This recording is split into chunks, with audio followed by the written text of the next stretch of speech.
The group of 7 leading industrial nations are considering a near-total ban on all exports to Russia, according to Japan's Kyodo news agency, citing Japanese government sources.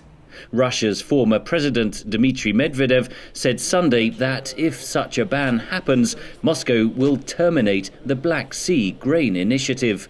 That agreement, brokered by the United Nations and Turkey, enables the vital export of grain from Ukraine's Black Sea ports to world markets through the joint inspection of vessels at a facility in Istanbul. Ukraine is the world's 5th biggest producer. Around 28 million tons of grain have been exported under the deal since July.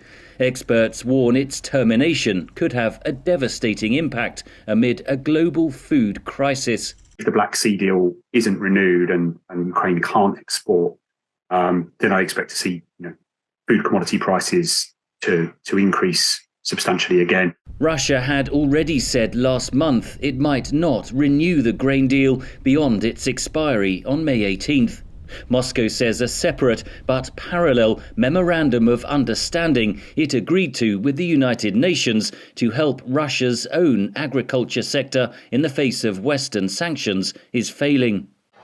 Namely, the removal of any obstacles to the export of Russian fertilizers and grain. Practically nothing has been done here. Despite that claim, figures show Russian wheat exports actually doubled over the past year. Among the Kremlin's demands are the return of the Russian Agricultural Bank to the SWIFT global payment system, the resumption of supplies of farm machinery to Russia, and the lifting of restrictions on insurance and access to ports for Russian ships and cargo.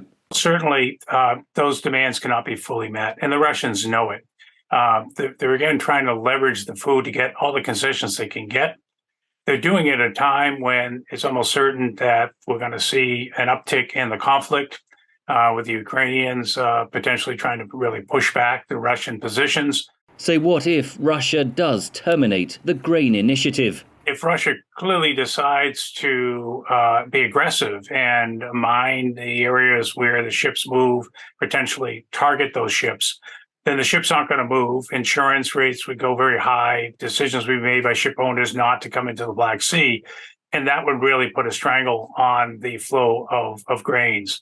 The United Nations and the G-7 have urged Russia to renew the grain initiative, warning that any disruption could significantly increase food prices and endanger lives in the world's poorest nations.